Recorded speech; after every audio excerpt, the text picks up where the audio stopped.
Fala, mente ativa. Esse aqui é o Flá que eu te escuto, o seu episódio sobre histórias que nutrem. O objetivo aqui é trazer histórias e pessoas que vão te inspirar, te divertir, te fazer refletir na vida. E eu tenho certeza que a convidada de hoje vai cumprir esse objetivo com excelência.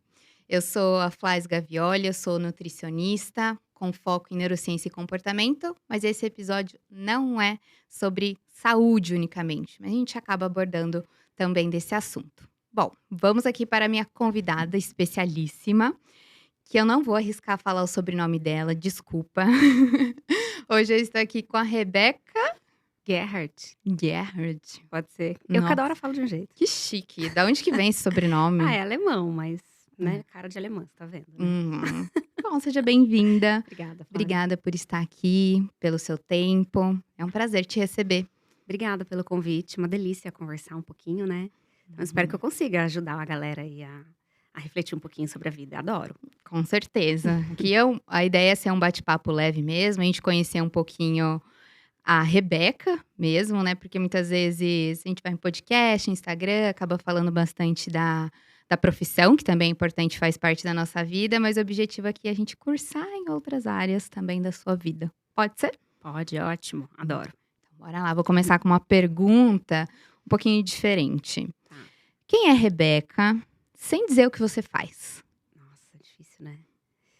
Tá, Rebeca então, uma mulher de 36 anos, natural de Londrina, que se aventura em São Paulo desde 2017. E que tem aí muita vontade de se conhecer cada vez mais, mergulhar para dentro dela mesma e com isso conseguir, enfim, evoluir durante a sua própria existência e ajudar quem estiver caminhando do lado dela nesse momento. Gostei, mandou bem. Acho que é mais ou Foi menos isso. ótimo. E como que você trabalha esse seu autoconhecimento? Não sei se você, traz um pouco de espiritualidade no seu dia a dia. Como que começou, na verdade, esse seu interesse? Porque, hoje a gente fala muito de autoconhecimento, mas e aí, você teve um momento de despertar, de virada de chave ou você simplesmente foi sentindo necessidade conforme as coisas iam acontecendo na sua vida? Acho que não tem um marco específico, assim, de quando isso começou a acontecer, porque eu, de fato, acho que sou uma pessoa que gosto mesmo de aprender o tempo todo e me conhecer. Mas é claro que que na mente vem alguns marcos, assim, algumas lembranças de momentos específicos, porque eu acho que, os desafios da vida acabam convidando a gente a entender como que a gente vai passar por aquela onda que tá chegando, né, de um jeito melhor. Enfim, eu acho que quando a gente tenta se entender diante dos desafios, é que a gente se conhece um pouco mais, né. Então, é inegável que me vêm alguns desafios e o primeiro grande marco da minha vida, que eu acho que eu comecei a ter dificuldade, foi quando eu comecei a ser vestibulanda, né. Uhum. Naquela época eu me utilizei muito da fé, da espiritualidade, para tentar me conhecer um pouquinho, e fui atrás de profissionais da área da psicologia, da psiquiatria, também para poder me dar força, assim. Então esses foram os principais caminhos que eu acho que eu me utilizei. Mas depois, a terapia vem me acompanhando em alguns períodos de falta e outros com presença, mas já tem bastante tempo que eu faço com frequência. E recentemente comecei a fazer ioga, que eu acho que também é uma coisa que me ajuda demais a me conhecer. Uhum. Então, eu diria que são esses pilares aí, espiritualidade e cada hora um com um pouquinho mais de volume, sabe. Então, espiritualidade, terapia, ioga e cada hora um protagonizando um pouquinho mais. E também as leituras, eu acho. Acho que o que eu tenho buscado ler vai caminhando para eu também me entender um pouquinho, né. Então o primeiro marco seria o vestibular, mas aí depois tiveram vários outros que são momentos de muita intensidade para entrar para dentro de mim, né. Que aí Uhum. a gente pode falar sobre eles aqui se você quiser, que nós estamos Sim, abertas. quero falar cada um desses pontos aqui que você já abriu aqui pra gente. Sim. E você falou que logo como vestibulanda, você já procurou ajuda de outros profissionais de terapia, um apoio psicológico. Uhum. Isso é interessante, né, não é muito comum de a gente ver as pessoas buscarem uma ajuda de psicólogo nessa fase da vida, talvez mais na época de faculdade, depois de formado, ou talvez naquele momento de não saber muito para onde ir depois de formada, que isso é bastante comum também. Como que foi isso? É, Flá, assim, o detalhe meu é que eu falo que eu fiz uma faculdade de cursinho, né, porque eu Hum, fiz 4 anos de cursinho. Então, você verdade. precisa, além de, ampliar os seus conhecimentos e preencher as lacunas do que você tem de demanda para poder passar na prova, você vai buscando ajudas a mais do que isso, né. E o que me fez buscar, de fato, ajuda de profissionais foi uma doença, porque eu fiquei mal. O principal órgão meu que se manifestou foi o estômago. Eu tinha vômitos, assim, do nada, acordava muito nauseada. E fui para o gastro fez uma endoscopia e falou: "Olha, estamos diante de uma gastrite, mas eu não vou te dar nada para o estômago, você vai para esse médico aqui". E Hum. aí era o psiquiatra, porque ele viu ali dentro do meu contexto. Eu falo que isso marcou até minha trajetória profissional mesmo depois, porque ter essa sabedoria de entender que a gente não cuida de um órgão, né, que a gente Uhum. tá diante de uma pessoa, fez toda a diferença nesse meu acompanhamento na época. Então, na minha família tinha muita resistência de acompanhamento psicológico, psicoterápico, eh, enfim, nossos pais, né, da geração dos nossos pais, Uhum. ainda tem bastante resistência e foi visto quase que como: "Meu Deus, né, que grave e tal". De Uhum. fato era, né, estava mal mesmo. Precisei usar antidepressivo por um tempo, sem nunca ter usado nada de protetor gástrico ou qualquer condutor ali para a parte, né, gástrica em si.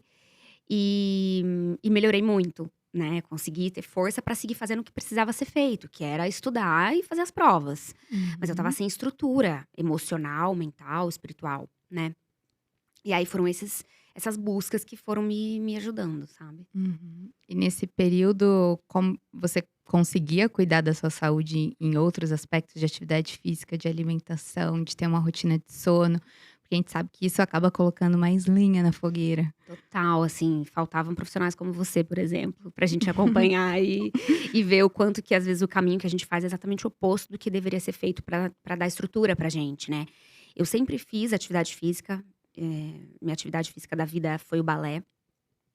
E como toda vestibulanda, que é uma coisa que eu recomendo zero, a gente abandona quem a gente foi até ali pra se tornar inteiramente vestibulanda, né. E eu, de fato, abandonei tudo que me fazia bem. Eu tocava piano, eu parei de tocar. Eu fazia balé, eu parei de fazer. E aí, porque também envolve custos, né, dos nossos pais bancarem os nossos lazeres e os aprendizados, e todo o dinheiro que era investido em balé e teclado na época, foi direcionado para aulas de redação, aulas de Uhum. XYZ que precisavam preencher os meus conhecimentos que estavam mais ou menos, né. E o cursinho, enfim, que foram 4 anos de cursinho privado, né. Então, na época eu parei, fiquei sedentária completamente e criei um hábito que tento me livrar dele até hoje, porque eu fiquei com comportamentos, assim, de vincular uma força pra sentar na cadeira da escrivaninha, indo com um docinho junto. Uhum. Olha só. Porque era uma dor, né, ter que Hum. viver ali estudando e ficar ali isolada de todo mundo pra poder ficar estudando. E aí meu grande companheiro era a caixa de bis, enfim. Uhum. Então criei muito esse vínculo com o estudo e doce, que isso se refletiu em várias outras coisas da minha vida. E daí, de fato, não tinha saúde nem mental, nem física também, né. Uhum. Então acho que com certeza teve esse pano de fundo bem importante. Sim. E nesse período que você começou o uso de antidepressivo, quando você era vestibulando, que você falou que teve uma resistência dos seus pais, e aí, conseguiu quebrar essa barreira com eles? Isso mais recentemente ou lá atrás? Como você falou, a gente ainda vê muita resistência, achar que é frescura, né, ou às vezes falta do que fazer, mal agradecida, falta de trabalho. A gente ainda escuta muito disso, né. E como é que você conseguiu lidar com isso, né, em relação aos seus pais e eles com você também, que deve ter sido um desafio? Sim, foi. Mas eu era muito filha dos meus pais naquela época, assim, eu digo isso porque a gente vai se emancipando aos pouquinhos, e o meu cordão umbilical demorou bastante pra ser cortado, assim. Hum. Então, a gente tá falando aí de 20, 21 anos, né, 18 a 20, que foi o tempo que eu fiz cursinho. Eh, e eu era muito ligada aos meus pais. Então eu ia pra essas consultas médicas, por exemplo, do gastro, com eles. Eles ouviram do profissional que eu precisaria de um encaminhamento psiquiátrico. Uhum. E aí, então, não tinha discussão. Não se foi questionado sobre isso. Me Entendi. levaram rapidamente. E nas consultas psiquiátricas, que se seguiram com psicoterapias ali mesmo com ele, a minha mãe ia em todas.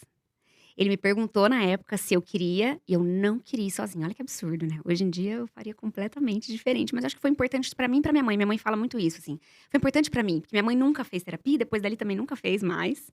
Hum. E acho que foi uma terapia pra ela também, sabe? Uhum. Então, eu acho que a gente conseguiu fazer porque estava todo mundo fazendo parte, né.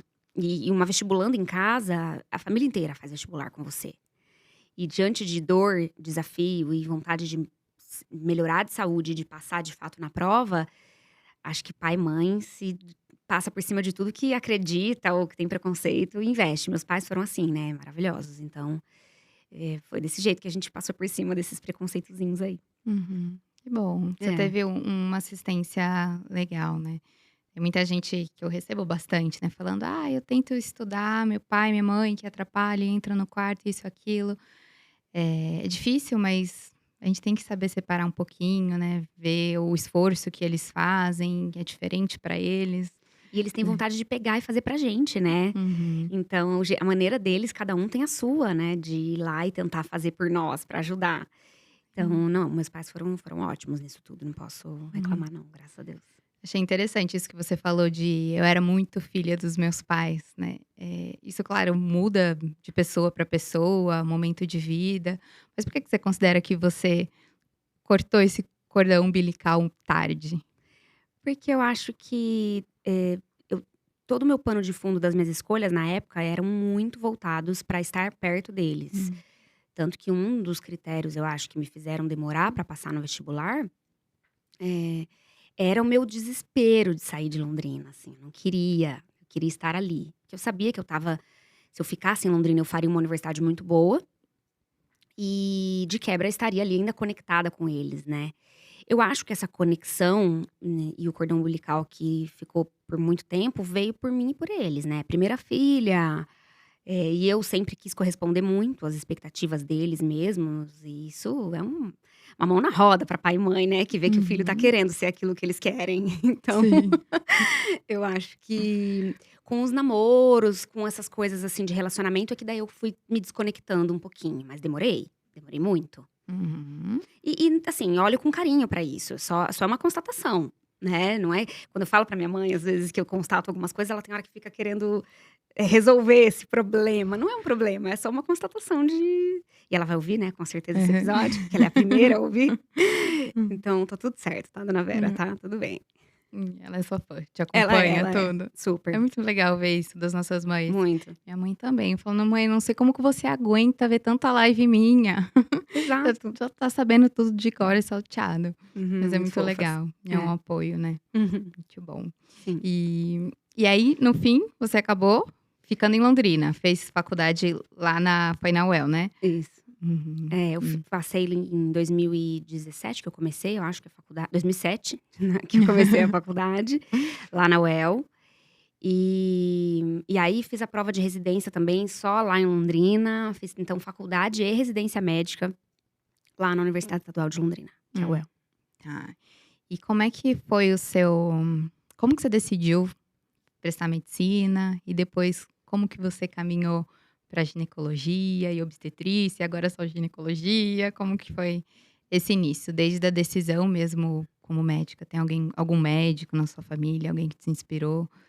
É, eu acho que de novo a gente precisa voltar para esse relacionamento pai e mãe, porque, eh tinha uma vontade sim de trabalhar na área da saúde, que começou a surgir ali por volta de sétima série, mais ou menos, quando a gente começa a estudar corpo humano, né, porque o corpo humano entra mais tarde, né, na nossa formação, pelo menos entrava. A Uhum. gente começa a biologia, química, essas coisas mais pra frente, né.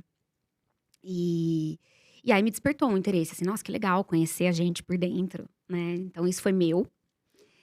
Mas esse lugar de ocupar o sonho dos pais, eu acho que também existiu, sabe. E é inegável que meus pais sempre falaram que a medicina era um caminho de segurança, né, financeira, enfim. Um caminho de admiração, porque a gente sempre frequenta médicos e os pais admiram os médicos, então eu queria ser Verdade. admirada, né.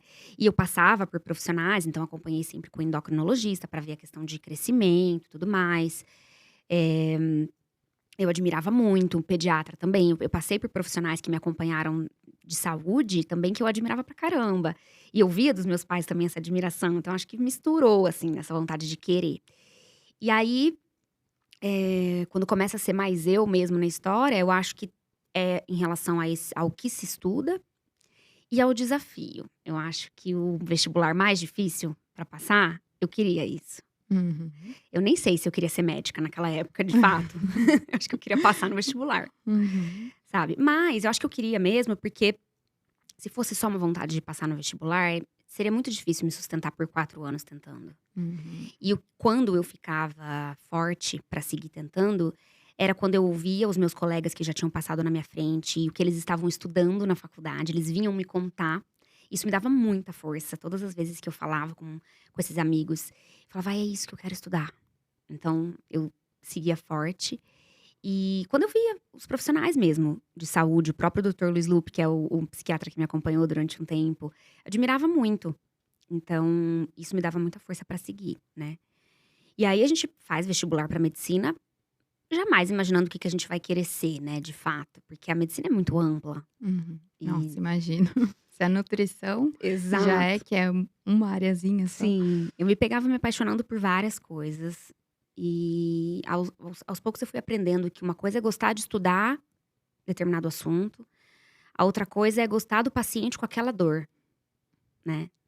E eu acho que nesse ponto eu não tenho nada a criticar a faculdade de medicina. Acho que ela deixa a desejar em muitas coisas.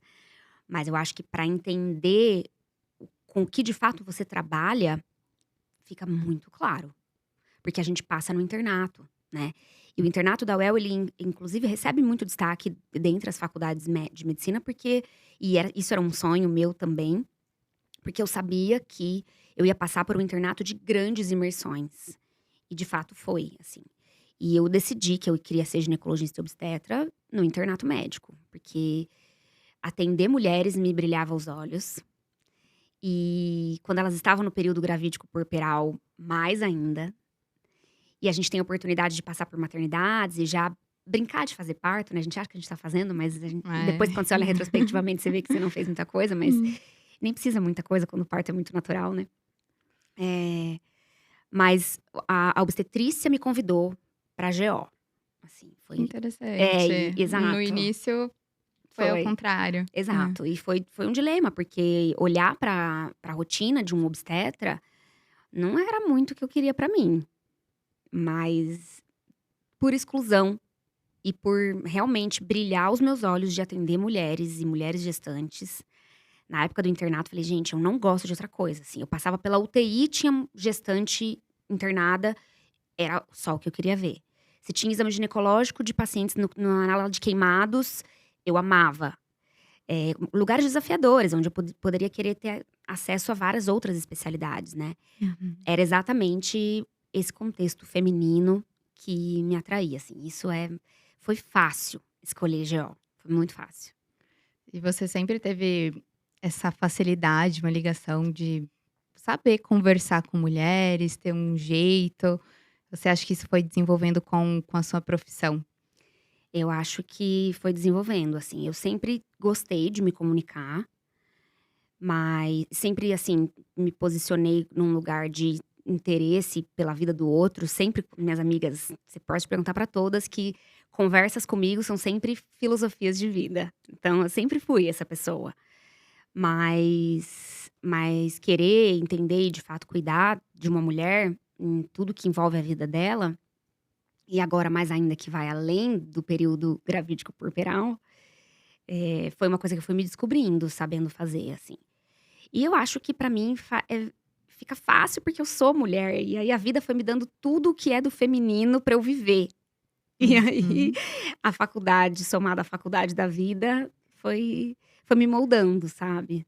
Sim, foi um belo casamento. É, eu acho que sim. E uma pergunta, assim, não sei se ela é muito desconfortável, mas, que Sobre homens que estão na ginecologia, obstetrícia, você acha que de certa forma sempre vai faltar um quê, assim, de identificação mesmo, por ele não ter o corpo de uma mulher, não entender uma TPM, por exemplo? Qual que é a sua opinião? Olha, eu acho que tem muito GO, homem que me pergunta hoje em dia: É. "Ai, o que que você acha? Eu sou homem e tal". Eu acho que lá na ponta da carreira, o fato de você ser homem não é uma coisa que vai te atrapalhar enquanto, a execução do seu ofício, né. Até porque isso vai muito além de qual é o seu gênero, pra você de fato conseguir entender um outro, né. Uhum. Quando a gente tá diante de uma mulher pra atendê-la ginecologicamente, a gente estava falando aqui agora há pouco, né, a gente tá diante de uma pessoa, então não é só sobre uma vagina, sobre um ciclo menstrual, sobre um útero, né, é sobre um ser humano. Então, se esse homem se desenvolve a ponto de entender quem é o ser humano que tá na frente dele, pouco importa, né, quem tá ali. Agora, é inegável que você viver enquanto mulher e cuidar de mulheres, você sai na frente, né. Então, por muito tempo, a medicina era muito masculinizada, né, não podia se fazer faculdade, a gente já não pôde em algum momento da história, é E faz surreal. pouco Faz tempo, você muito vai pouco pra tempo, é. uhum.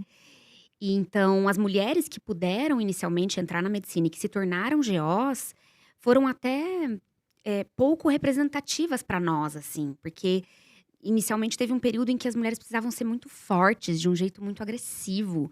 E eu ouço isso de pacientes e de familiares minhas que precisaram se consultar com ginecologistas mulheres há tempos atrás e preferiam homens.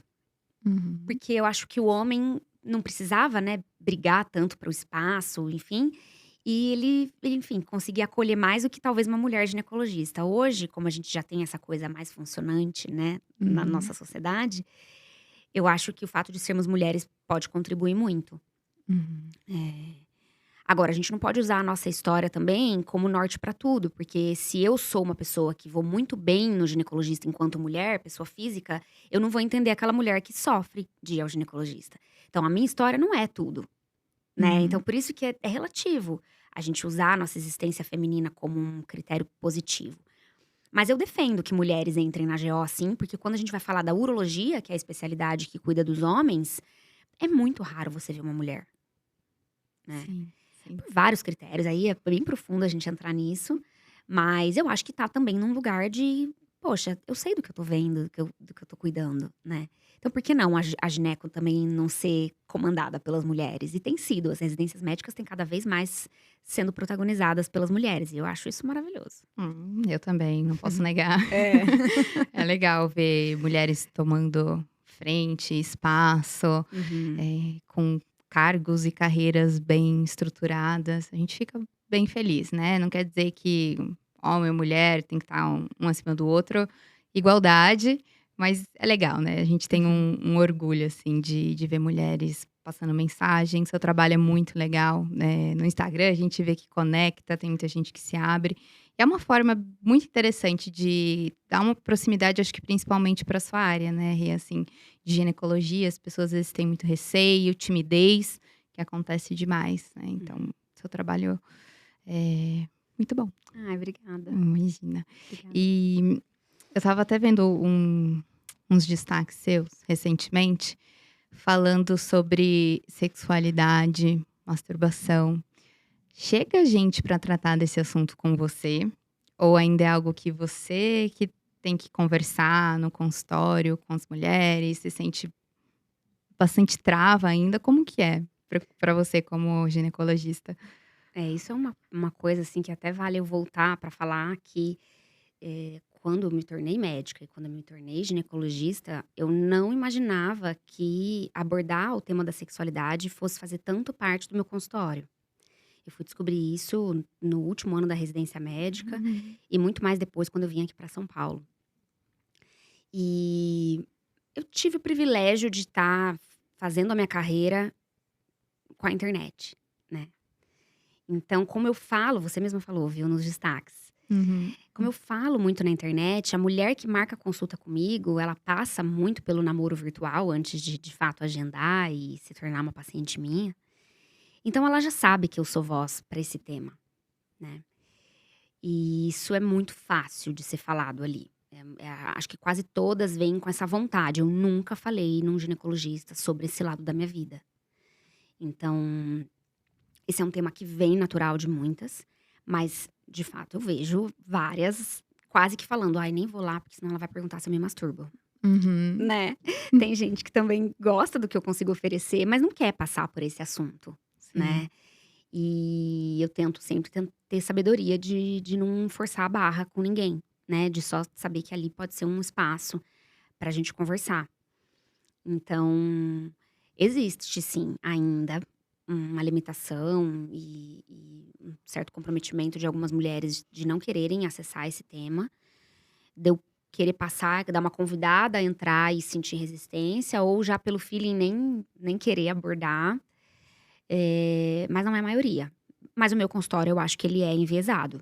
Uhum. Eu acho que ele é enviesado pela presença digital, o que eu Sim. acho ótimo. É, sim. Eu vejo isso no meu consultório também. Muita gente já chega e eu acho legal que algumas mulheres que têm um objetivo de emagrecimento, não um objetivo central, mas que elas querem ou precisam emagrecer, elas já chegam no meu consultório falando: eu quero emagrecer, mas isso não é prioridade. Eu sei que vai vir como consequência quando eu tiver um cérebro forte, tiver com disposição, dormindo bem. Aí então eu sei, realmente o que você falou do namoro virtual acontece demais. E isso é bom para ambas as partes, para não ficar aquele pinga-pinga de profissional. A pessoa já te conhece minimamente. Aposto que tem muita gente que chega no seu consultório e fala: "Nossa, parece que eu já te conheço, já vim aqui antes". É o que eu mais ouço, E é muito legal, né, demais. essa proximidade. Uhum.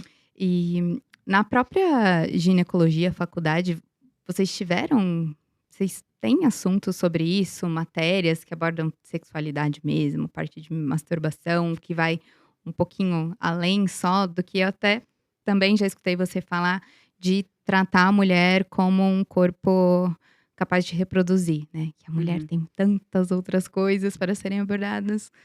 Eu tenho só elogios à residência médica lá da UEL, né, são 3 anos de uma imersão muito maravilhosa, mas a gente sai obstetra, a gente não sai GO, de fato. Não posso dizer sobre todas as residências médicas, mas eu tenho contato com GOs que se formaram quase que no Brasil todo e é bem, dominante essa fala de que a gente sai da residência de GO sendo muito mais obstetra do que gineco.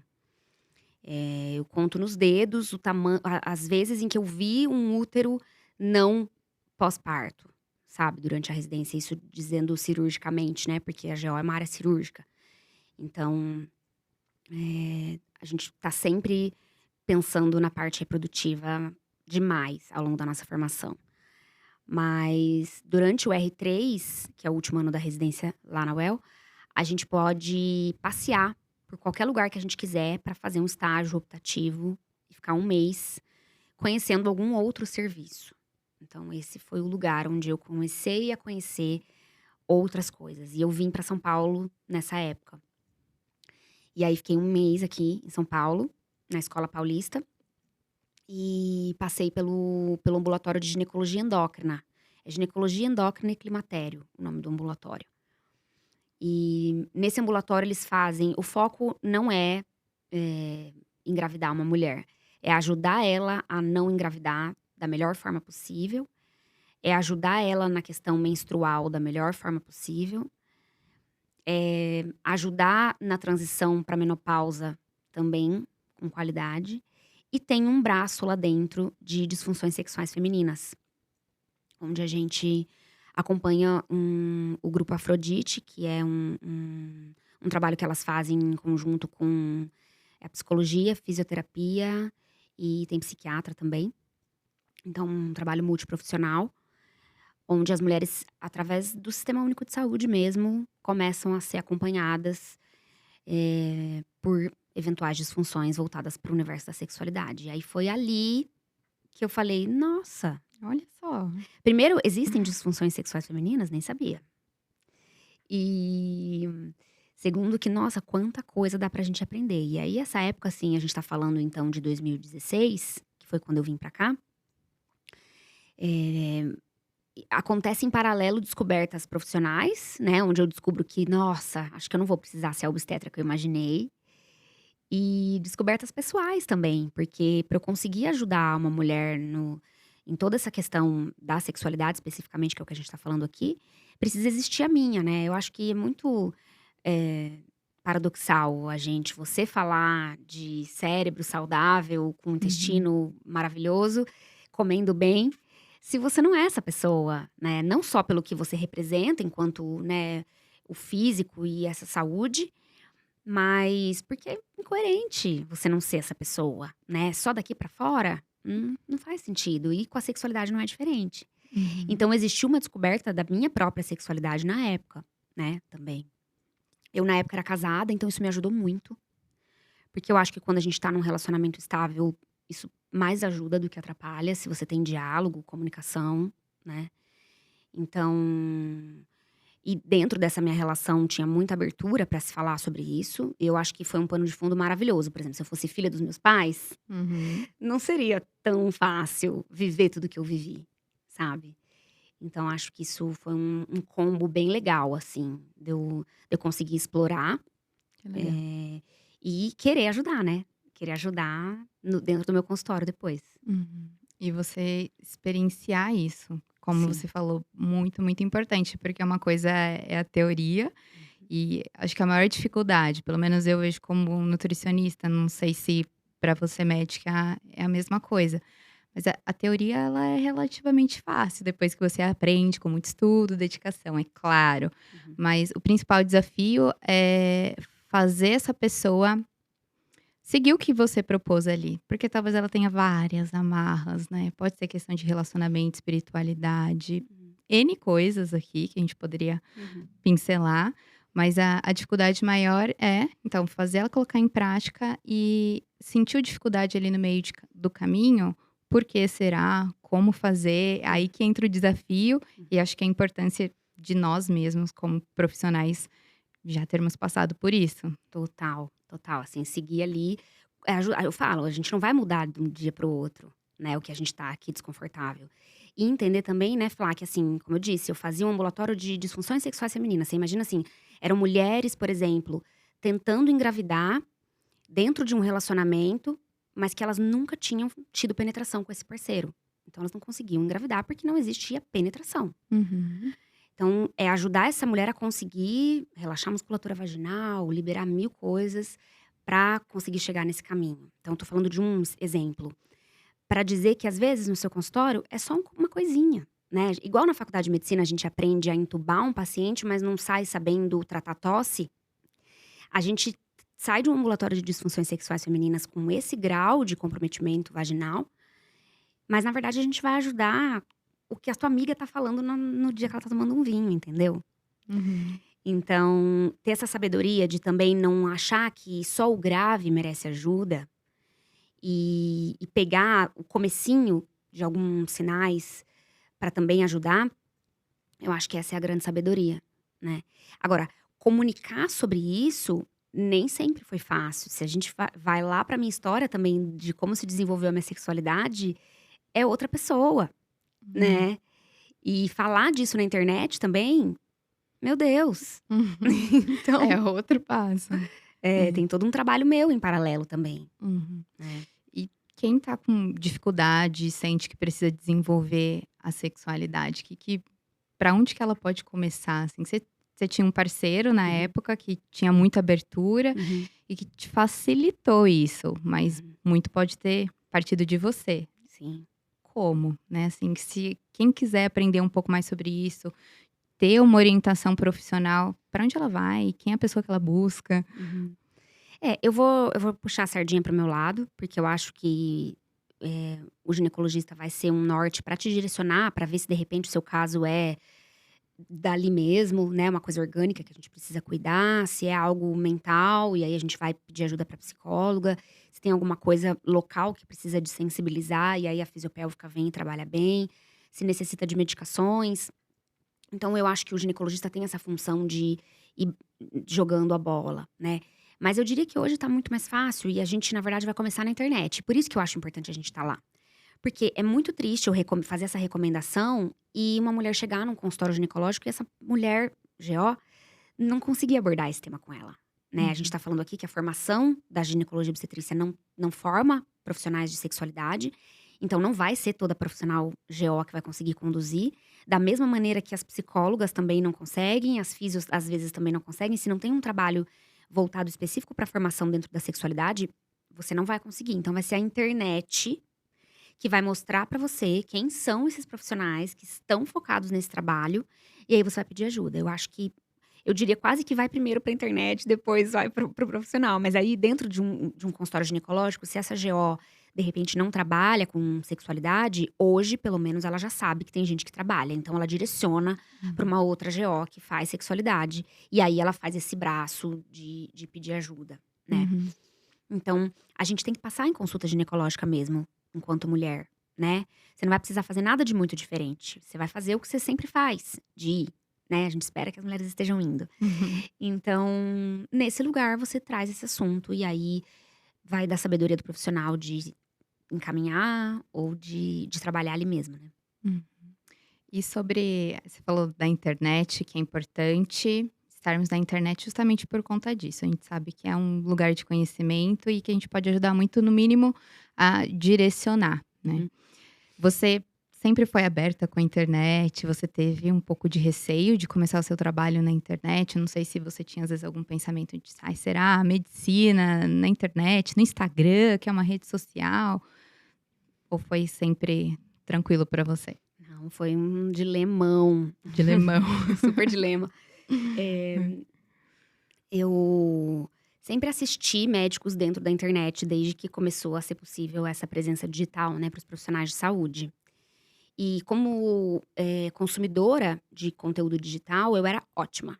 Eu sabia o que me atraía, o que não me atraía. Eu sempre fui muito crítica dos conteúdos que eu consumi, não só para assunto de saúde, como moda e as coisas que me interessam, né. Então eu tinha um olhar crítico do que eu gostava de assistir e o que eu não gostava. E aí, com isso, vinha uma voz gigantesca para falar: "Ah, não farei isso. Se farei, farei só dessa forma". Então esse foi o primeiro pano de fundo. E é óbvio que nesse momento em que você ainda não dá o primeiro passo, as vozes dos bloqueios são muito mais altas, né. Então eu criei o meu Instagram profissional em 2018, maio de 2018, e até ali o eu só tinha essas vozes dos bloqueios. Mas eu, por uma necessidade mesmo, eu resolvi baixar o volume dessas vozes. E resolvi me jogar e usar esse lado que existia meu de gostar de falar sobre o que faz. Uma veia meio professora que eu tenho, que é tanto de ancestralidade, porque meus avós paternos são professores, a família do meu pai tem muito professor. E até pessoal mesmo, porque eu dava aulas particulares sempre de matemática, física, química, sempre É mesmo? gostei de Hum. ensinar. É. E então eu juntei essas 2 coisas com a necessidade da época e criei coragem para criar o meu Insta. A necessidade da época foi eu estar aqui em São Paulo, numa cidade que ninguém me conhecia, eu não tinha feito minha formação aqui, e eu estava entrando numa clínica para começar a atender, o dono dessa clínica me abriu espaço para começar a atender. Eu fiquei com uma agenda aberta e assim, 3 meses e nenhuma pessoa passou em consulta comigo.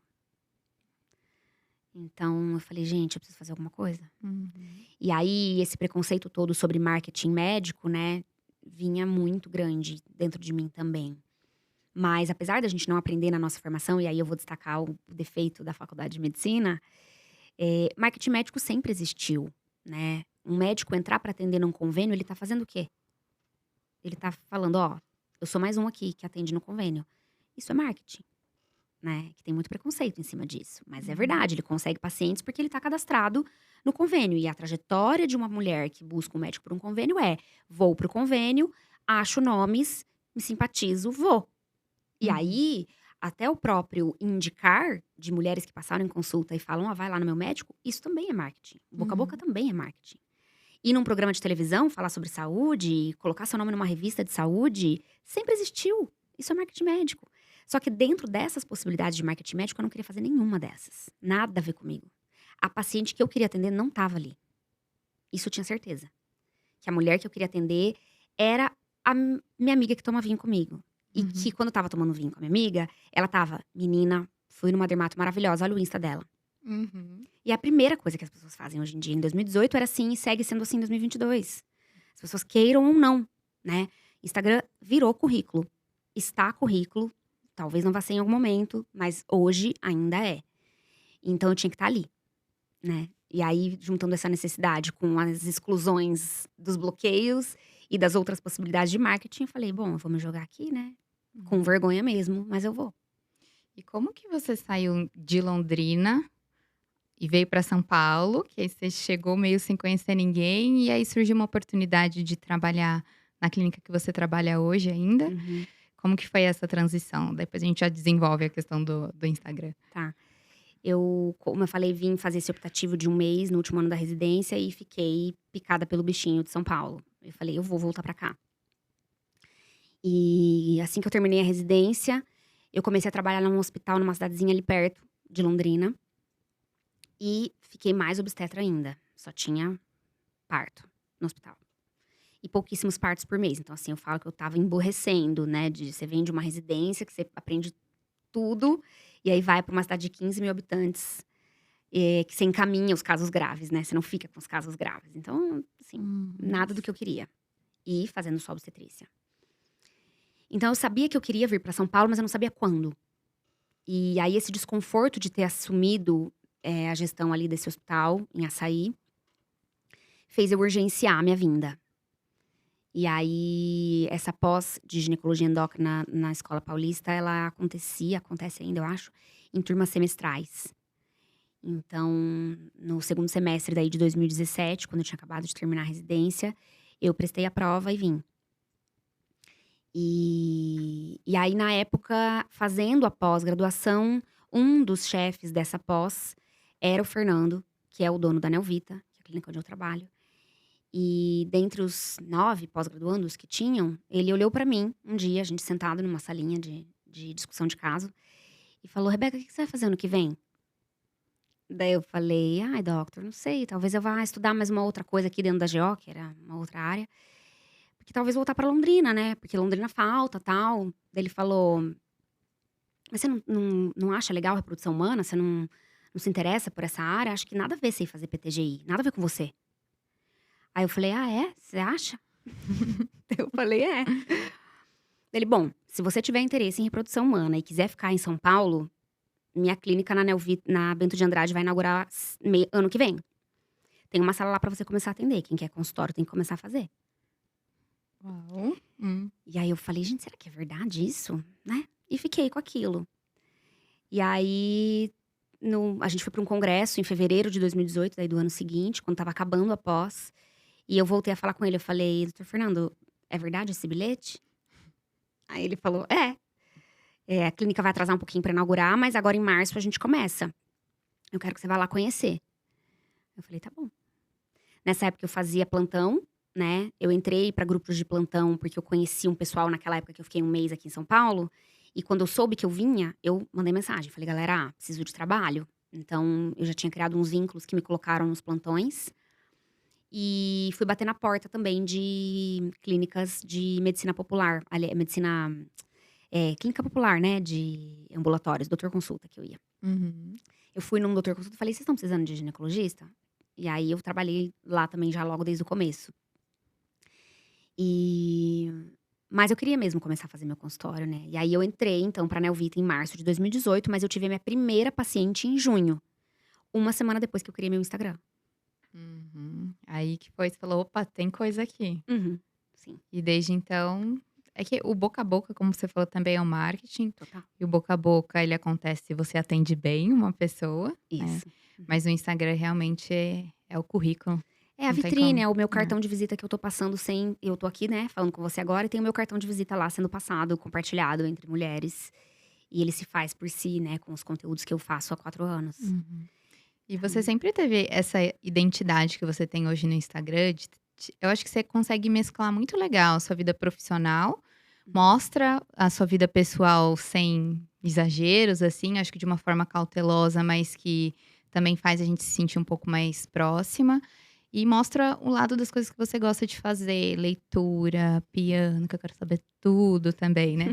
Mas, você foi lapidando essa forma de transmitir sua mensagem no Instagram ou sempre foi seu mesmo, assim? É, eu se eu for olhar o histórico do meu Insta, ele se transformou demais, É. assim. Hoje até a própria bio, né, que a gente coloca ali, ela surgiu no início, só com uma parte técnica, então antes eu era ginecologista com meu CRM, meu RQ. Depois eu fiz uma consultoria com uma profissional que ajudava em me entender enquanto carreira, e ela me ajudou a criar o Ginecologia com Empatia e Sem Preconceitos, que eu acho que funcionou bem pra mim por muito tempo. Uhum. E agora eu mudei já recentemente e me auto-intitulei como um lugar ali do Instagram, um espaço para abrir caminhos de liberdade e autoestima. Porque eu acho que eu tenho me tornado mais esse ponto aí. Mas independente disso, eu sempre pincelei muito pouco a minha vida pessoal mesmo. No começo era bem pouco e nada, quase. E depois eu fui mesclando um pouco. Acho que a pandemia abriu mais espaço também, porque as pessoas entram dentro da sua casa, né, na pandemia. Uhum. E aí, muito mais conteúdo dessa parte foi entrando. E foi na pandemia também que eu fui convidada a começar a falar sobre a minha rede social. Então, em 2020, a indústria farmacêutica veio atrás de mim para eu criar uma aula para médicos, para ginecologistas, eh, do qual era a vantagem de estar numa mídia digital, né. E eu tive que estudar minha própria trajetória até ali, eram 2 anos na época de Instagram. E aí eu fui me entendendo, eu acho que quando a gente por isso que esse mergulho pra dentro ele é maravilhoso, né. Porque aí você vai se entendendo e fazendo isso de uma forma mais, eh organizada mesmo, né. Eu gosto muito de ser orgânico e de viver o meu momento, assim, eu vivi muita coisa em 4 anos, então meu Instagram se transformou junto comigo diante disso. Mas ficou muito claro pra mim que eu só deixei chegar na minha rede social a parte da minha pessoa física que me era confortável de expor. Uhum. Então, eu fui descobrindo o que de mim era muito tranquilo de abrir, e eu levava isso. E eu sabia que isso era importante, porque de novo eu tinha que voltar para aquele meu lugar de consumidora da internet e ver o que eu gostava de fazer, né. Então eu adoro ver os cabelos que o meu cabeleireiro faz, mas eu amo quando ele mostra também que ele tá ali se desenvolvendo na academia dele, que ele zoa o próprio corpo ali, as viagens Uhum. que ele faz. Então aproxima muito mais, né. E então era isso que eu tentava também traduzir. Acho que Uhum. foi assim mais ou menos a coisa. Eu tive acho que um mesmo momento que você, que meu Instagram era puramente nutrição, cérebro, e aí eu comecei a pensar: "O que que eu gosto de ver nas outras pessoas?". Todos os perfis que eu acompanho têm um pouco de vida pessoal. Eu falei: "Poxa, eu vou precisar abrir um pouquinho". E quando você abre, mas eu acho que com, né, assim, da maneira também que te deixa confortável, sem passar nenhuma barreira, é legal, né. A proximidade com as pessoas melhora muito, os feedbacks que você recebe, essa pessoa ela fica mais confortável de falar com você, de buscar ajuda para você poder guiar, então vale a pena, Vale né. muito, isso na consulta médica contribui demais, assim, tudo que eu trago de pessoalidade vira pano de fundo para os atendimentos, e eu também acho que já peneira aquela mulher que não se identifica com o meu jeitão e ela já nem aparece pra mim, né. Uhum, Mas eu acho sim que é um desafio a gente trazer pessoalidade para o Instagram, porque em alguns momentos eu me vi passando do ponto, assim. Eu tenho um olhar retrospectivo para alguns momentos da minha vida, em que eu me perdi um pouco do que eu queria tanto mostrar de pessoa física e eu mostraria menos olhando hoje, assim. uhum, Principalmente quando envolve relacionamento, né. Eu acho que isso é uma coisa que eu fui aprendendo, né, porque é aquilo, eu entrei no Instagram casada e eu me divorciei, daí eu fiquei solteira na pandemia, daí eu começo um namoro, daí eu termino esse sabe assim? uhum. Muito difícil viver essa parte. E essa é uma parte que a gente se entrega muito, né, o se relacionar. Então é difícil tirar isso dali. E quando você fala de assunto ainda ginecológico, casa muito alguns temas, né. Então você se permite também abrir para poder comunicar. E aí você fala: "Não, em nome da comunicação do tema que eu preciso trazer, eu vou falar de alguma coisa disso". Mas, eh, em algum ponto ali do meu último relacionamento, não no que eu tô agora, eu acho que passei do ponto. Uhum. Mas isso também faz parte, a gente também abraçar as coisas que a gente não amou e seguir, e fazer Uhum. diferente. Gostei. E Hum. hoje você acha que você atingiu uma balança legal. Acho que sim, acho que Uhum. sim. E vou também querer mudar em algum outro momento alguma coisa, né, acho que tem E que ter que essa bom, liberdade. né. Que bom, que Que bom delícia. que muda. Nossa, graças a Deus. Uhum. E mas mas em geral eu tenho sabido, assim, a medida, eu acho, no momento. Uhum. E em relação ao autocuidado, Rê, o que você faz hoje? Você comentou da ioga. O que mais que você faz para manter sua saúde em dia, saúde mental, para dar conta de trabalho, para viver bem também, aproveitar a sua vida? Uhum. É, eu a primeira coisa eu acho que como o trabalho ocupa muito da nossa vida, ter colocado limitações para o meu trabalho foi o primeiro passo. A gente faz a faculdade de medicina e se torna médico aprendendo que trabalho é de domingo a domingo, 24 horas por dia. Porque você pode fazer um plantão qualquer hora do dia, qualquer dia da semana. Uhum. Então, colocar pra dentro de mim de que eu só trabalharia em tais horários foi um passo difícil de ser dado, mas que foi fundamental para eu ter a saúde que eu tenho hoje, assim. Então, hoje eu faço uma agenda vespertina, de segunda a quinta, e atendo de manhã na sexta. É isso. Eu trabalho eventualmente um final de semana ou outro, ou uma manhã ou outra, quando envolve em procedimentos, né? Que aí tem uma data específica para fazer. Como eu trabalho dentro da reprodução humana, tem coisas que é o ovário da mulher que decide, então aí a gente tem que respeitar. Mas, de uma forma geral, minha agenda é assim. E aí, do mesmo jeito que eu acredito que todos os profissionais devem funcionar, eu fiz a minha agenda funcionar assim no dia a dia, que é primeiro eu, depois os meus pacientes. Então acho que é muito emblemático essa agenda vespertina, porque eu não começo cuidando dos outros, eu começo cuidando de mim. E pra mim é o que eu recomendo pra todo mundo, assim, de verdade, isso mudou a minha vida. Exceto a sexta-feira, porque daí a gente também quer sextar mais cedo, né. Aham.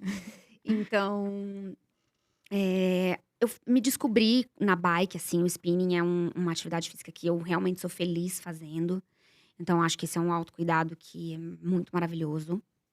A yoga que eu tenho feito há 1 ano e meio me faz muito bem. A terapia, que eu não largo mão jamais. E os bons relacionamentos, né, assim, seja relacionamento amoroso, seja amizade, eu tento me cercar de pessoas que eu realmente gosto, pra não perder o pouco tempo que a gente já tem, né, gastando energia com o que não vale a pena. Hum. Então, isso são prioridades pra mim, assim, eu me dedico às minhas amizades, eu gosto de vou almoçar, eu vou fazer uma coisinha de sair pra conversar, alimentar mesmo esse lado, me faz muito bem, né. A leitura vem crescendo dentro de mim muito como um lugar para eu relaxar e também ter saúde, né. Então, isso é uma coisa que eu me organizo bastante para fazer, o piano.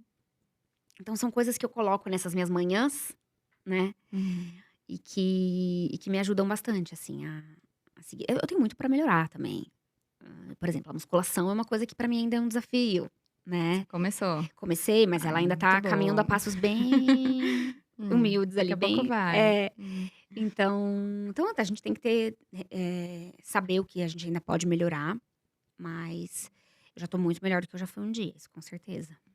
Acho que de você colocar um tempinho na manhã, às vezes quem está aqui escutando a gente, se não tem muito tempo pela manhã, nem que seja 30 minutinhos, vale a pena se organizar com a rotina de sono, acordar um pouquinho mais cedo para ter esse momento de autocuidado da manhã.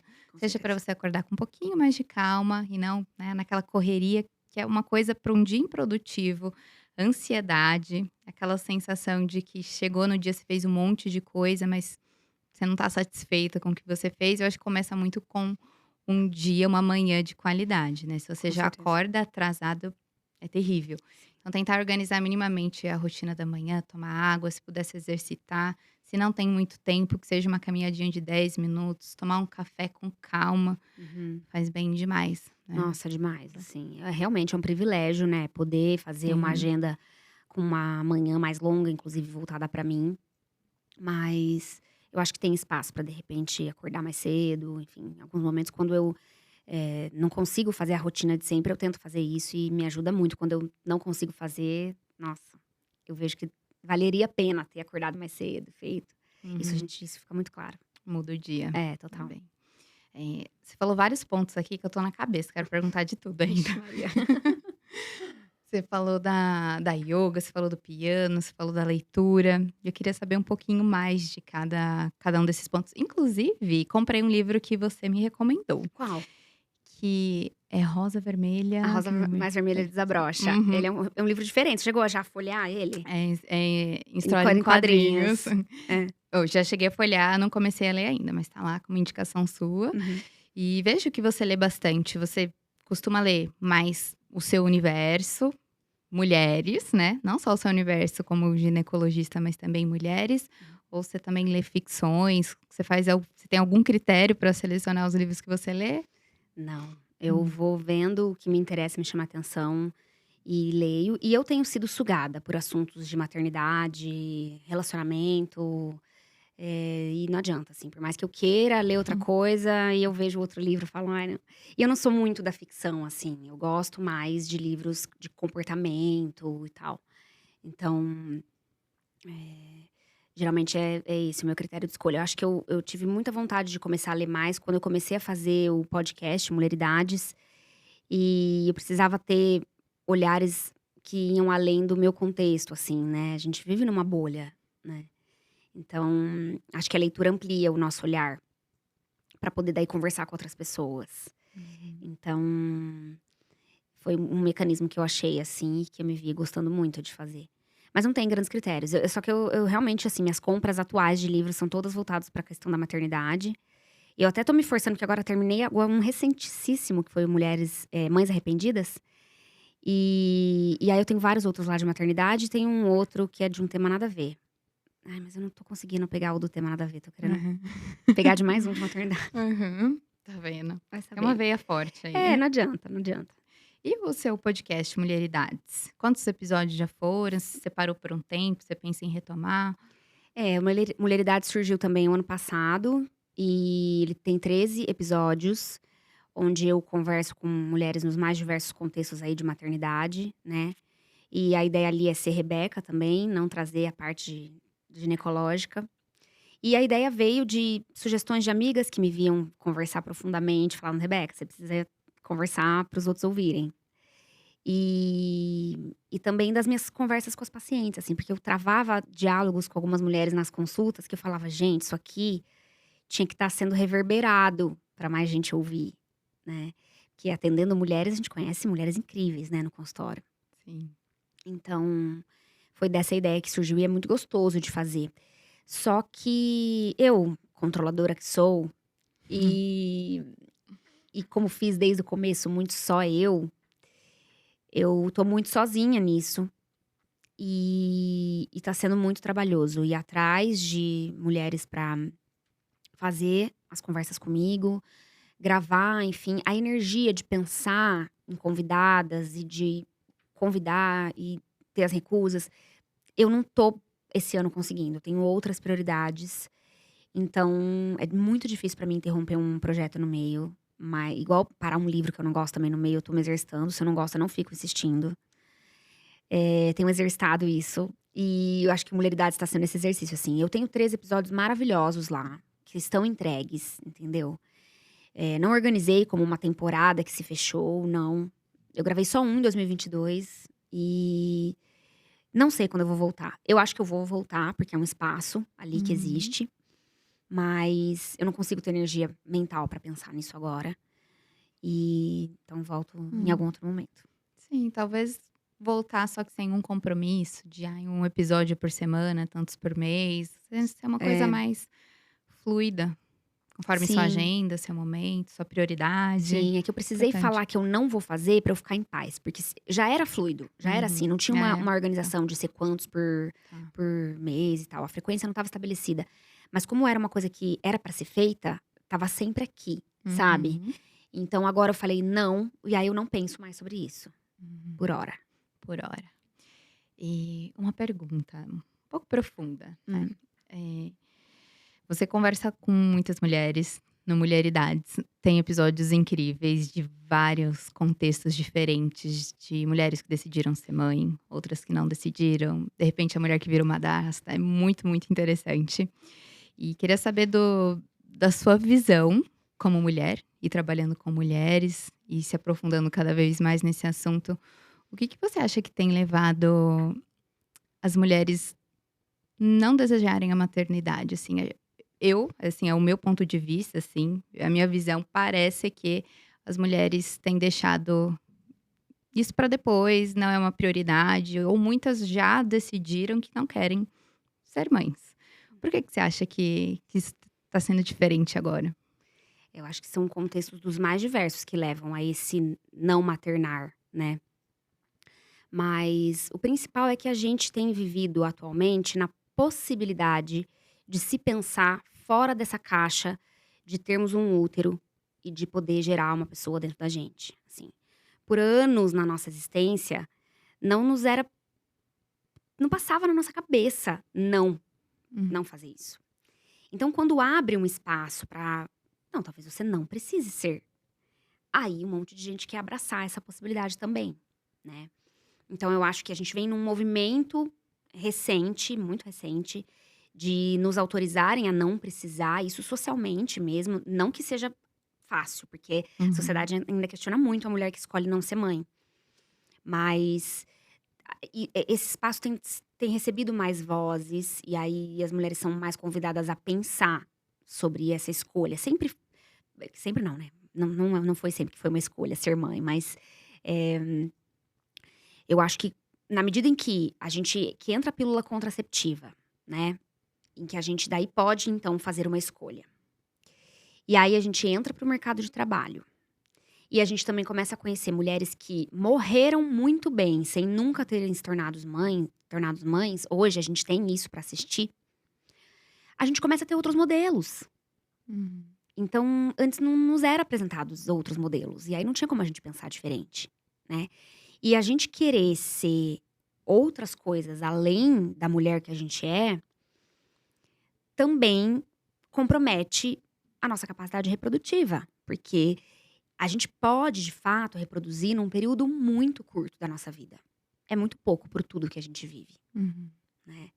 Então quando a gente morria com 60 anos, menopausava com 50 e não tinha método contraceptivo, você ia terminar a sua vida com 12 filhos, você viveu mais metade da sua vida grávida ou amamentando, e Hum. era isso que era colocado pra gente. Nós não estamos falando de muito tempo atrás, né. Quando se abre espaço pra viver fora disso tudo, muita gente quer também experienciar, né. E aí, quando envolvem escolhas, eu acho que aí a gente esbarra em muita coisa, assim. São questões profissionais, que tanto a própria pessoa não quer ter um outro trabalho além daquele que ela já tem, porque é trabalho, Hum. exercer a função materna, né. Quanto a própria sociedade não ajuda muito, porque você vai ficar mais descartada, ou se você for autônoma, vai comprometer a parte financeira. Então tem muita coisa envolvida para você, de fato, abraçar esse desejo, né. E cada vez menos uma boa parceria. Eu acho que a qualidade das relações tem distanciado as mulheres também da maternidade. Eu acho que a gente tá vivendo meio que 2 momentos, assim. Eu acho que tem homens melhorando muito. A gente consegue ver hoje homens que entram pra paternidade muito equilibrados com as suas parceiras e exercem ali a parentalidade lindamente. Então, graças a Deus, existe esse respiro, mas eles ainda são exceção. E aí, a gente tá aqui desenhando um universo heteronormativo, né, porque existem vários contextos de construção de família, mas vamos focar só nisso, porque senão fica muito amplo. Uhum. Eh, Pensando num casal heterossexual, as mulheres não têm com quem fazer isso que elas estão querendo fazer, né.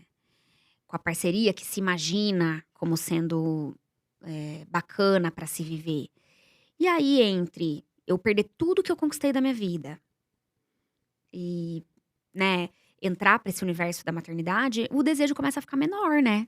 Porque eu Hum. posso muito querer, mas se eu não tenho um pano de fundo que me ajuda, eh, fica mais difícil, me distancia mais.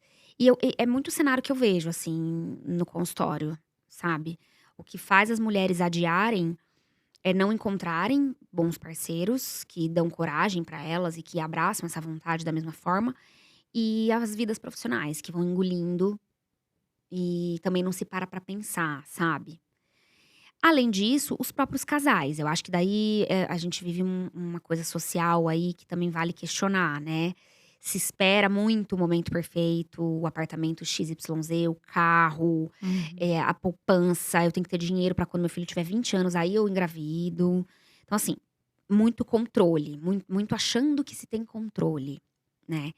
E aí isso leva os casais para as clínicas de reprodução humana, porque já chegou o tempo que isso acontece, não é o tempo biológico, para a mulher especialmente, Uhum. né. Então por isso que eu gosto muito de conversar sobre o planejamento reprodutivo, não só no lugar da contracepção, porque por um tempo a gente quer evitar só mesmo, mas chega num outro tempo que a gente quer seguir evitando, mas com a possibilidade de engravidar, e os nossos ovários não ouviram a queima do sutiã, né, é o primeiro episódio do Mulheridades, e é muito É, verdade esse nome. muita. Então aí a gente tem essa possibilidade de pelo menos tentar preservar a fertilidade. É muito entre aspas isso, né. Mas o nosso gameta feminino, que é quem nos compromete reprodutivamente, ele sendo congelado em alguma quantidade fora da gente, viabiliza muito mais a gente a postergar a maternidade do que se a gente deixar eles aqui dentro, vivendo tudo que a gente tá vivendo, para tentar uma gestação espontânea depois lá com 40 anos. Uhum. Que é o momento em que a gente talvez vai ter uma boa parceria, talvez vai ter já uma profissão mais estabelecida, que hoje em dia o tal dos 40, os 30 são os novos 40, enfim, essa coisa, né, é verdade, né. Então, a gente tá melhor de carreira, de relação, talvez só lá com uma idade em que a biologia não atualizou, então Uhum. a gente tem vivido um dilemão, né, Sim, é muita coisa para pensar. muita. E quando a gente imagina que nossos pais, isso há pouco tempo, penso nos meus pais, eles não esperaram um momento perfeito, condição financeira, não tinham um super planejamento e tiveram 4 filhos e foram desenrolando. Era assim antes, né, mas Uhum, talvez por não ter esse espaço para pensar. uhum, Gostei muito de tudo isso que você falou, acho que deu uma visão bem ampla uhum, e do quanto a gente tem que maturar. uhum. Eu lembro isso recentemente, uma aluna, a gente estava num bate-papo e tudo mais, e rolou um momento, assim, de abertura, né, que eu pedi para elas abrirem alguma coisa da vida, né, parte sentimental e tal. E foi a primeira vez que eu escutei uma mulher falar que ela se arrepende da maternidade. Ela falou: "Eu amo meus filhos, mas eu me arrependo, eu queria não ser mãe". E eu ouvi isso pela primeira vez faz um ano, assim, então como é importante trazer esse diálogo, porque ela se sentia a pior pessoa do mundo, como assim? Eu falar em alto bom tom que eu me arrependo da Nossa. maternidade, deve ser muito difícil para ela também. Muito. Esse livro, Mães Arrependidas, da Orna Dona, sei lá como é que pronuncia, ela é uma israelense, fez uma pesquisa com mulheres de Israel que de fato se arrependeram de se tornarem mães. Todas elas falam no anonimato, elas têm muito medo dos filhos, Uhum. descobrirem que elas realmente não gostam desse papel materno. E no final a autora, ela remata, assim, dizendo que talvez um espaço para que a gente possa falar sobre arrependimento da maternidade é entender a maternidade cada vez menos como só uma função, mas como mais um dos relacionamentos que a gente trava ao longo da nossa vida. Então me fez pensar fora da caixa um pouquinho também. A gente fala muito de função materna, a gente vai ter que exercer isso, mas talvez, o relacionamento com o seu filho, se for só um relacionamento, talvez abra espaço para ser mais agradável, enfim, sem ser só uma função, né. Enfim, é muito polêmico, é muito difícil. A gente que não é mãe ainda, não Uhum. consegue ter ideia do desafio que traz a maternidade, né. Sim. Mas eu acho que muito também do que se arrepende é o que se fantasia, né, sobre o maternar. Ainda se coloca a maternidade como um lugar só de luz, de amor, de plenitude, e aí isso frustra muita gente, né. Então, a gente também conversar um pouco mais sobre a realidade também pode ajudar, né. Uhum. Enfim, mas dá muito medo também, né. Tá. É um desafio. É. E falando de relacionamento quando tem um filho, eu imagino, né, depois que você tem um filho, você é um relacionamento totalmente novo que você não conhece, você e seu filho. Depois, a sua relação com seu parceiro ou parceira muda, Muito. a relação do parceiro ou parceira com o filho, então, assim, são vários relacionamentos Uhum, aonde só existiam 2, o uhum. homem e a mulher, ou a mulher e mulher, o homem e um homem, de repente com um filho, a gente já tem vários novos relacionamentos. Com 2, já existem várias outras cadeias, né. Uhum. Então realmente é difícil, mas, É. né, são escolhas e eu acho que trazer esse diálogo é muito importante, assim, de que a maternidade não é só coisa boa, assim, parte de dor. Isso eu lembro muito da minha irmã, pensa-se muito no momento do parto, "Ai meu Deus", né, todo Uhum. mundo já imagina que dói, mas onde eu me assustei, que eu não fazia ideia também, é que a amamentação podia doer. Quando eu vi ela chorando, amamentando assim, eu vim, eu falei: "Caramba, o que que tá acontecendo aqui? O que que eu posso fazer?". Eu fiquei Uhum. surpresa. Uhum. E isso foi há pouco tempo Uhum. também. É, e por isso que é importante a gente falar com sinceridade sobre o que de fato a Sim. gente vive quando engravida, quando tem o parto, quando amamenta e educa uma criança, um ser humano, né. Se a gente só traz para o discurso a parte da romantização, a gente afasta as pessoas da realidade e aumenta esses índices mesmo de frustração e tudo mais. Então, Uhum. é é bem desafiador mesmo. E você quer ser mãe? Eu quero, eu É. quero. Apesar desses medos todos, eu tenho muita vontade de me ver grávida, assim. Isso é uma o ser mãe não é estar grávida, né. Pra me tornar Uhum. mãe eu tenho que ir dali, né, ter todo momento depois. Mas eu falo isso porque, esse é um desejo meu real, assim, de viver, eh, entendendo ali uma pessoa dentro de mim, assim. Eu acho que isso é uma experiência que eu não queria passar por essa existência sem ter vivido, sabe. E acho que vem dentro de mim essa coisa da pessoa que prestou vestibular lá e queria um vestibular difícil. Tem um lado meu meio taurina teimosa, talvez, que é um desafio, sabe. Então, o que todo mundo fala que é difícil, eu sei que deve ser mesmo. Eu não acho que eu vou entrar e vou achar fácil, Uhum. mas eu acho que eu consigo viver e aí me descobrir ainda mais, né. Porque vai ser um reencontro comigo mesma. E me descobrir numa outra posição na vida, eu acho que porque se eu parar minha vida no que tá agora, tá maravilhosa a minha vida. Eu não precisaria colocar uma criança, uma pessoa, né, aqui. Mas viver mais 40 anos, assim, 50, Uhum. então vamos dar uma chacoalhada. Aham. E aí baita chacoalhada. Mas que Exato. legal. Sim. Sim.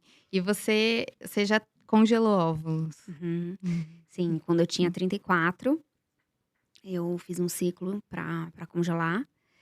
E tenho 15 óvulos congelados, o que é uma quantidade ali meio que ok pra ter um seguro, né. A gente fala que congelar óvulos é a gente deixar um seguro que a gente quase que nem quer usar, porque não Uhum. me inviabiliza de tentar engravidar de forma espontânea, mas eventualmente se eu precisar me recorrer às técnicas de reprodução assistida, é melhor eu usar óvulos mais jovens do que os óvulos que eu vou ter na época que foi constatada a eventual infertilidade, né. Então é pensando assim que a gente congela óvulos, Hum. para um eventual segundo filho, né. Então, é mais por aí. Eu acho que isso foi um movimento que me ajuda demais a ajudar as mulheres, porque ter vivido toda essa experiência e ajudar elas a congelarem os próprios óvulos é maravilhoso. E me ajuda ao longo da minha jornada, né, assim. Poderia ajudar mais se eu não fosse tão ansiosa e com vontade de controlar tudo, Hum. mas que tira um pianinho das costas ali de que pelo menos tem óvulos congelados caso alguma coisa fuja muito, né, do esperado. É, é inegável que ajuda, Uhum. porque sabendo do tempo pra nós, né, é muito cruel com a mulher isso, né. Porque aí tudo que tá envolvendo a sua vida profissional e a sua vida pessoal, esbarra nesse desejo de em algum momento querer ser mãe, e o tempo, e aí você fala: "Meu Deus", e aí você se vê amarrada a algumas situações. Sim. Então é muito difícil, eu acho. Às vezes querendo acelerar algum Sim, processo. acelerar processo exatamente, Uhum. não olhar de verdade pra algumas coisas, porque você fala: "Ai, mas se eu olhar de verdade, eu vou desmoronar isso aqui e aí ferrou", né. Uhum. Então, eu acho que congelar ovos traz mais coragem pra gente encarar a própria vida também, assim. Não Uhum. é pra todo mundo, infelizmente, né, Sim. mas quem pode fazer, eu acho que vale muito a pena. Uhum. E que outros desafios essa taurina tem aí na cabeça, que quer enfrentar? Ah, eu acho que a carreira, né, é sempre, assim, a gente quer alçar voos maiores. Eu sou muito feliz com o consultório que eu faço hoje, mas sempre a gente quer mudar, né, inovar, enfim, eu acho que dentro do consultório é uma coisa que eu tenho vontade de expandir para outras áreas, me aperfeiçoar cada vez mais nesse universo da reprodução humana, até da própria sexualidade também. Eh, Ficar mais segura de que não se depende tanto da internet, né, porque são 4 anos com o Instagram e 4 anos fazendo consultório, e isso é uma coisa que me apavora um pouco, o quanto de fato eu tô dependente disso para existir no meu consultório, né, Uhum. então tem esse medinho. Eh, e aí esses desejos pessoais, assim, né, eu acho que é como eu disse, a minha vida tá muito boa, então eu quero só ir lapidando pra agregar mais textura pra vida, eu acho. Hum. Mas continuando do jeito que tá, assim, tá maravilhoso. Acho que eu tô bem, tô numa fase muito boa, assim. Então, Que bom. quase que não consigo ficar, tô tentando ficar no presente, sabe, é difícil, né. Nossa, Uhum. mas tentar ficar no presente. Isso te ajuda nessa necessidade de controle que você julga que você tem. Sim, sim, Uhum. exato. É um exercício. E a yoga, por exemplo, é uma coisa que me ajuda muito a estar ali, né. Pra você fazer uma respiração, você tem que estar inteira na respiração. E pra mim, eu acho que a minha busca maior é essa, tentar viver mais o agora mesmo. Uhum. E na sua terapia, que você falou que já faz há um tempo, com uma regularidade legal, foi, assim, paixão à primeira vista? Você pingou de profissionais? Porque eu vejo bastante gente com dificuldade, às vezes: "Ah, eu não conectei muito, será que isso é normal? Insisto". Pra você foi como? Eu tive o privilégio de, receber a indicação da Elisa através de um amigo psicólogo. Ah, A legal. esposa dele fazia terapia com ela, e ela também é minha amiga, e aí ela falou: "Olha, acho que a Elisa é a sua cara", eu já fui direto nela, e adorei, assim. Mas em Londrina, quando eu vivi algumas experiências com psicólogos, eu pinguei, assim, demorei pra me encontrar com algumas. Hum. E realmente isso é um relacionamento, né, então é muito difícil mesmo, já dar certo de cara e muita gente desiste, Sim. né. Uhum. Mas vale a pena insistir, porque uma hora você encontra, dá match. E até abrir espaço pra mudar também, né, tem alguns momentos da vida que a gente vai ter que, de repente, procurar um outro profissional, não dá tanto certo ali, né. Então, eu por enquanto tô bem com a minha, mas ela recentemente ficou doente, eu fiquei um mês sem ela, eu fiquei meio assim, Hum. que ela já é mais velha e tal, Hum. pensando, né: "Será que eu vou ter que cogitar trabalhar com outra pessoa?" Que é uma zona de conforto, ela já sabe toda a minha trajetória, né. Mas é um relacionamento que vale a pena construir, porque ajuda a gente a caminhar com um olhar mais distante, acho que vale muito. Nossa, eu recomendo pra todo mundo. Uhum. E o piano é uma forma de terapia pra você também? Demais, demais. Ontem eu estava super ansiosa, domingo, né, um dia que a gente vai entrar na semana, sentei pra tocar, assim, já me dá uma paz, sabe. Deveria tocar até mais, mas é um momento ali de inteireza, né. Eu tô inteira ali pra me concentrar, pra apertar cada uma daquelas teclas e sair de fato um som. Se eu não tiver inteira, não vai sair, né. Hum. Então, também mais um exercício do presente. Uhum. E muito bom para o seu cérebro também, Também muita maravilhoso, atenção. exercita muito, é verdade, é verdade. Pura neuroplasticidade Exato, acontecendo. Que exato. legal.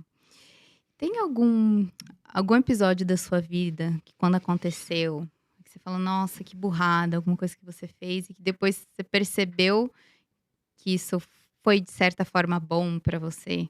Te fez evoluir de alguma maneira? Uhum. Eu acho que por um bom tempo eu olhei para o fato de eu ter casado como um grande erro, porque quando eu me vi precisando me separar, eu falei: "Gente, meu Deus, o que tá acontecendo?" Achei que tivesse feito uma escolha boa e por um tempo foi, né, por um tempo deu certo. A gente acostuma olhar para as coisas que acabam como, sem valor nenhum até ali, né, muita análise para entender que não, né.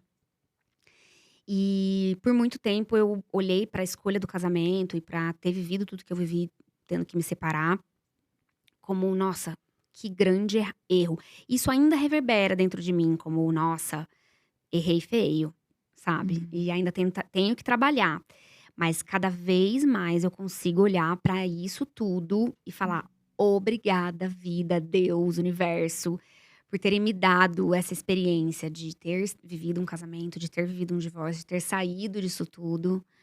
Eh, E tenho me orgulhado dessa história, sabe? Por muito tempo isso me envergonhou, me entristeceu, me limitou. E cada vez mais eu trabalho muito tranquila nesse lugar. Mas isso oscila. Então tem alguns momentos da minha vida que eu volto e falo, nossa, meu Deus, o que aconteceu aqui? Então ainda reverbera, sabe? Mas eu escolho esse exemplo, porque cada vez mais eu consigo ter clareza de que foi a melhor coisa que aconteceu pra mim, assim, o divórcio. Então, o casamento vem nisso tudo também, né? Só consegui me divorciar porque eu casei. Então, ter Uhum. vivido tudo isso me transformou em tanta coisa que eu sou hoje. E isso não tem muito tempo, né? A gente tá falando aí de 2019. Então, são 3 anos. Pouquinho. Muito pouco tempo. É Uhum. 3 anos mesmo? É isso? 19, Uhum. 20. É. Nem 3. Foi final de 2019. Então, assim, pra mim parece que eu vivi uma eternidade de lá pra cá. E somou com a pandemia também, né? Então, eu acho que foi isso, assim, que eu olhei pra uma hora e falei, nossa, que horror, e cada vez mais eu tenho tido compaixão disso tudo. Uhum. É legal isso você comentar de não querer anular tudo que você viveu, né. Quando você tá Uhum, com raiva ou uhum, chateada, né, você tende a não querer olhar e uhum. ignorar tudo que foi. Sim. Mas legal você falar isso, porque não é uma positividade, né, que fala: "Ai, agora também a gente tem que tomar cuidado com tudo que fala", né, não é Uhum, positividade tóxica. Não, uhum, você falou que oscila, os uhum. sentimentos vêm e vão, mas que você Sim. trabalha pra isso, porque, bom, o que foi, foi também, você vai Uhum. trabalhar pra lidar com isso da melhor forma daqui pra frente, depois que Exato. aconteceu. É. E é um luto, né, e assim, Nossa, às muito. vezes, término de relacionamento, de Uhum, amizade, às vezes um link familiar que tem que romper, tudo é como um processo de luto, porque essa pessoa ela não existe mais pra você, é uhum, difícil. uhum. Uhum. É, pra você se reconectar de novo nessa nova condição, né? Realmente, é se despedir daquilo que você viveu. E geralmente vem acompanhado de um monte de dor, né? Então, assim, de decepções, é muita coisa pra elaborar. Mas aí depois que você vai baixando a voz dessas coisas mais duras, aí você vai conseguindo acolher um pouquinho mais tudo isso. Então, realmente, longe de ser positiva, longe de querer recomendar, Sim. mas não recomendo. Mas, pra mim, olhando assim agora, retrospectivamente, tem cada vez mais feito sentido. Uhum. Um livro. Indomável. Indomável da Glennon alguma coisa. Esse é um livro, assim, muito feminino, sabe. Então, é uma autobiografia, então ela conta um pouquinho da história dela, né, de sair de um casamento, de ser mãe e, aqui tá o divórcio de novo, mas é por isso uma identificação também. Mas ela, enfim, se descobriu lésbica, que vai totalmente diferente do meu contexto. Mas, as falas do livro são libertadoras, independente de qualquer coisa, assim. Então, não tenha medo de ler e achar que vai se separar, não é sobre isso, né. O tanto que ela conversa com a gente enquanto mulher, assim. Eu acho que ela tem um olhar para o feminino que muito me agrada. Eu tenho muitos livros pra indicar, mas eu acho que Indomável me veio aqui rápido e fez muito Hum. sentido. É, veio Rapidão. rapidinho, bom. Um filme. A Vida em Si. A Vida em Si acho que só tá no Amazon Prime, se eu não me engano, é do mesmo autor de This Is Us. Então é meio que essa pegada, né, de entender um pouquinho aí os relacionamentos e tudo. E, ai, é um filme que eu já vi mais de uma vez, veria de novo, vale muito a pena. Vou assistir. Tá, Obrigada pela dica. de nada, depois você me conta. Uma comida. Ai gente, batata frita, qualquer coisa com batata frita vai muito bem, tá.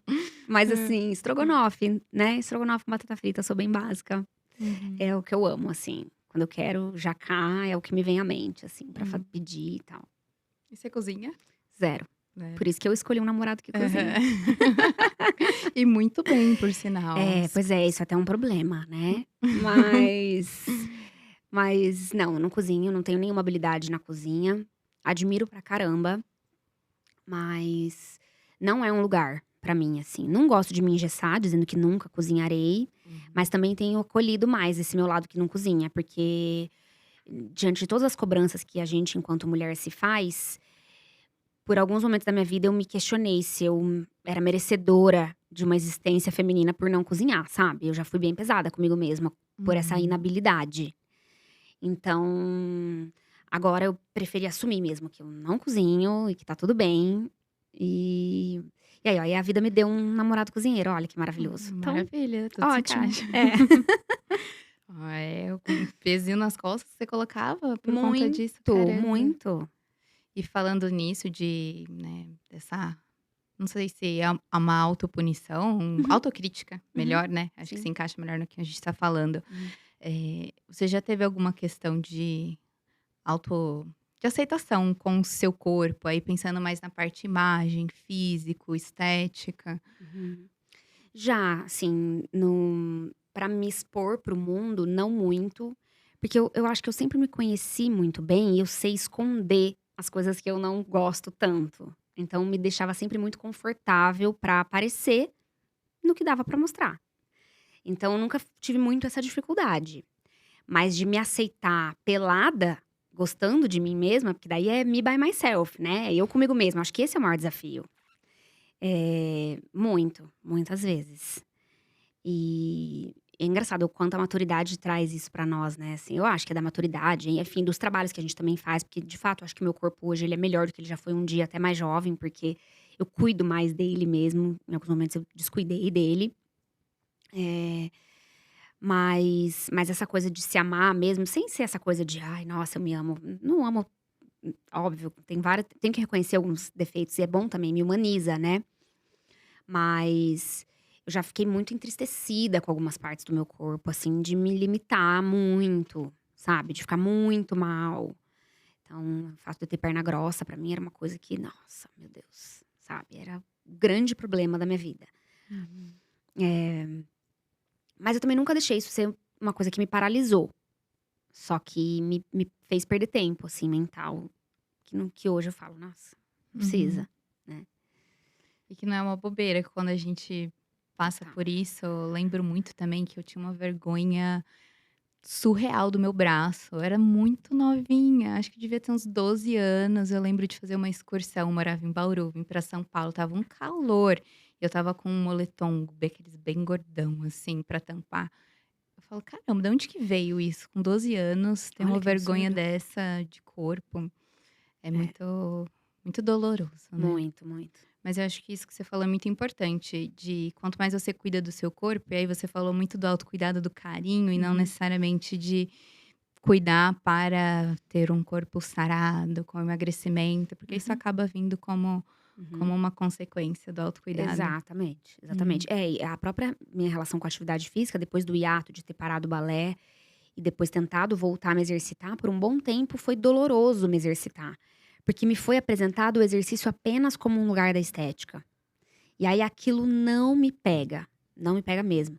Quando eu reconheci e entendi que uma atividade física poderia ser um bom exercício mental, e aí falar de mente me pega, né, então eu amo. E vi realmente a melhora mental com a prática, e conseguindo encontrar prazer nas atividades físicas que eu escolhi fazer, mudou tudo. Então, ninguém me vence pela estética, não me convence, não consigo.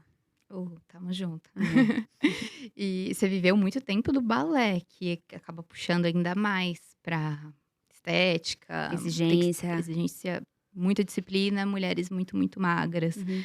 Você acha que isso te influenciou depois, lá na frente, com a forma de você lidar com o seu corpo? Na minha lembrança, o balé não foi um ponto. Eu não existi ali ao longo da minha infância, adolescência, com nenhuma questão, exceto a perna grossa, de corpo. Eu acho que esse foi um lado ruim, por exemplo, do meu relacionamento que eu casei, que Hum. dentro dessa relação, a configuração da estética era muito valorizada. Era num lugar, assim, que me adoeceu. Então eu precisei me libertar dessa voz que nessa parceria não me foi saudável. Então Uhum, foi ali que começou a minha problemática. uhum. É, É, tem importante tem mesmo. muito tema, Hã. tem episódio 2 do podcast, se você Né. quiser. Fica à vontade aqui, tudo Não, bem. não, acho que não precisa tanto, mas assim, é pra dizer que, né, a gente tá tudo conectado, mas não me vem na Uhum, lembrança o balé como um fator limitante tá. pra eu ter não gostado de mim em algum momento. O que me fez não gostar de mim em algum momento foi esse relacionamento. Uhum. Tá, então passado. Exato, Que bom. sim. Certo. Então, assim, pelo que a gente conversou aqui, para contextualizar, acho que você também enxerga um pouquinho a saúde como eu, talvez como não como um fim de ter saúde, porque você precisa ter saúde, mas como um meio para você conquistar outras coisas na sua vida. Com certeza, com certeza. É o dia a dia mesmo, Uhum. né. E um ponto só que você falou que eu não sei se eu entendi corretamente, né, quando você falou quando a gente estava falando aqui da questão da imagem, do corpo, você falou: "Ah, eu sempre soube meio que mostrar aquilo que era confortável pra mim". Isso veio da moda ou nada a ver? É, eu não diria da moda especificamente, porque eu nunca estudei, né, nada relacionado a esse tema, mas eu sou uma curiosa do universo da moda, sempre gostei, e eu acho que eu sempre testei em mim aquilo que funcionava e aquilo que não funcionava, e aí isso me ajuda muito na hora de eu me apresentar, né, porque aí eu consigo usar ao meu favor dentro daquilo que me mostra bem e me deixa confortável, assim. Então, acho que esse caminho não foi sempre assim também, mas esse interesse e esse caminho foi o que me ajudou, Uhum. né, o interesse pela moda, entender aquilo que funciona pra mim, sabe. Seu interesse você acha que foi mais, então, por te deixar confortável, de uma forma que você fique bonita, mas também tinha um quê de apresentação pessoal, profissional. Eu Uhum. acredito muito nisso também, que antes Muito. de você abrir a boca, chegou Rebeca, você passa uma imagem. Claro que tem a questão da postura, né, você tá com o ombro curvado, né, a questão Uhum. de passar mais confiança, mas também a vestimenta, né, É, então essa coisa do meu relacionamento com a roupa é muito também da minha mãe, vou falar dela aqui de novo, porque ela lembra muito dos nossos momentos de shopping, da minha diversão de provar roupas. Assim, eu não queria tanto ir pra loja de brinquedo, eu queria ficar no vestiário provando todos os looks da loja. Isso sempre foi meu, entendeu? E Uhum, isso é meu mesmo, porque minha irmã zero igual. E minha irmã é super estilosa, mas não foi dessa maneira que foi construído o estilo dela. Então, eh, eu acho que começa daí, assim, sabe? E aí a gente vai gostando da coisa e vai se descobrindo também. Acho que eu já usei muita coisa, por exemplo, que não funcionava pra mim e eu queria usar a qualquer custo, né? Depois você vai entendendo que não, você não precisa usar pra você não ficar tão bem, né? uhum, Mas aí isso é realmente o autoconhecimento, amadurecimento que ajuda, né? Tudo em uhum. paralelo. Sim, sim, legal. E uma mulher que te inspira, tem uma mulher que você pensa, assim, que você respeita mesmo, admira profundamente? Olha, profundamente é difícil, porque as pessoas se apresentam no que elas querem se apresentar, e aí é difícil. Então, assim, talvez eu poderia, citar aqui muito fácil a minha irmã, né, que é a pessoa que ela não se apresenta pra mim, ela é ao meu lado, né. E ela me ajuda demais a ser uma mulher melhor, e ela é uma referência feminina pra mim de muita coisa. Então, eu acho que eu posso citar ela como alguém aqui que de fato eu admiro profundamente, né. Porque me vem à mente várias pessoas, assim, de inspirações mesmo, que a gente vê na internet hoje em dia tem muita gente que é legal de acompanhar, Uhum, enfim. Mas eu acho que eu vou ficar só com a minha irmã mesmo, porque como tenho profundamente, e a gente tem que, gostar das pessoas na sombra delas é o mais difícil, hum, né. E a gente só de fato conhece a sombra de alguém muito raro, né, quando a gente tem muita intimidade. E acho que a minha irmã ocupa esse lugar, e ela é meu norte pra muita coisa, então vai ser ela. fechou. Vocês Hum. têm uma relação bem próxima. Sim, muito. Ela é quantos anos mais nova? 1 ano É. e 11 meses. Ah, um É, pouquinho. bem pouquinho. Parceiras. Sim. Legal, bom demais ter irmão, né. Nossa, Hum. muito, muito. Que seria minha vida sem irmãos, não Não, sei não se dá, não dá. Muito bom. eu lembrei de você ontem, porque eu recebi uma caixinha de uma pessoa perguntando se eu tinha medo da morte. Por que que eu lembrei de você? Não sei se Hum. eu tô errada aqui agora, nossa, né, que estranho. Uhum. Eh, porque eu desenvolvendo essa resposta pra pessoa, eu falei: "Ok, tenho medo da morte", aquela coisa que ninguém sabe exatamente o que acontece, todo mundo tem uma crença, uma fé diferente, mas ok, esse é um lado. Mas eu falei: "Eu tenho mais medo do envelhecimento". E eu já te vi falando um pouquinho sobre esse assunto. Como que você lida com isso, né? Eu queria muito ser aquela pessoa que fala: "Nossa, cada ruguinha do meu olho é uma história pra contar", mas eu não sou essa pessoa. Como que você lida com o nosso envelhecimento natural, que a gente sabe que vai acontecer e tomara que aconteça, né, que a gente consiga viver muitos anos, ter nossos filhos, netos, mas e aí? Olha, não sei se eu sou uma boa referência para isso também, acho que é um exercício que eu tenho feito cada vez mais.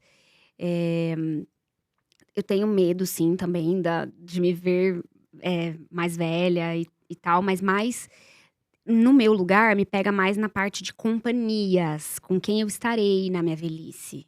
Não como eu estarei esteticamente e tudo mais. Eu acho que eu tenho uma boa referência, que daí de novo eu vou citar minha mãe tá amando que eu tô falando dela pra caramba.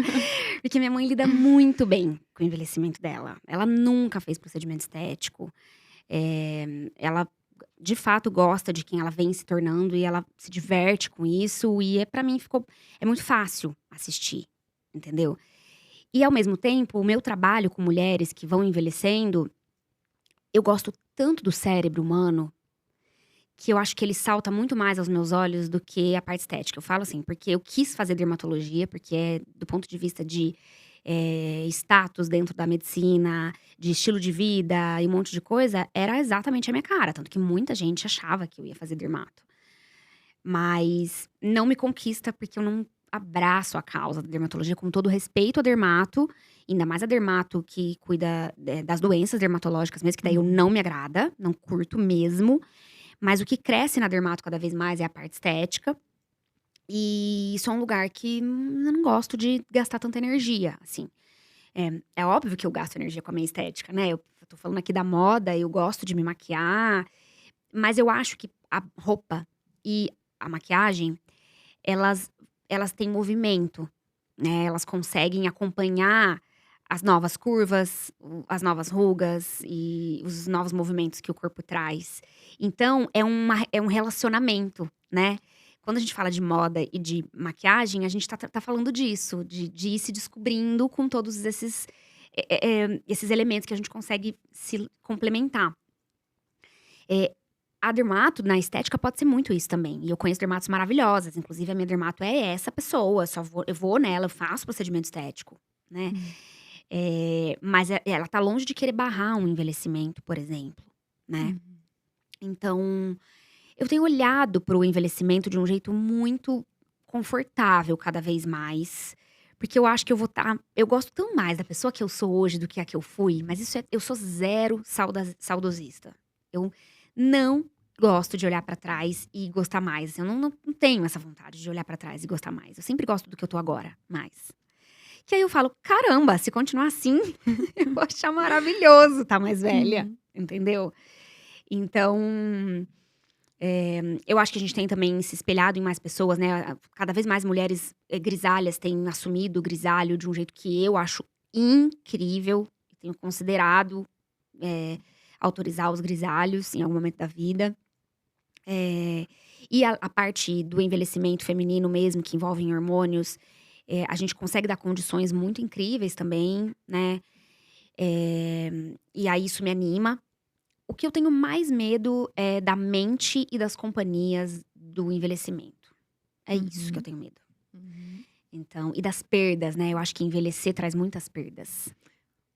E aí Sim. acho que isso deve ser muito difícil de lidar. Aí a gente tem a Ana Cláudia Arantes, que é uma médica que cuida de, medicina paliativa, e, eu já li 2 livros dela, que é A Morte que um Dia Vale a Pena Viver, e o outro é Uma Vida que Vale a Pena Ser Vivida, alguma coisa assim.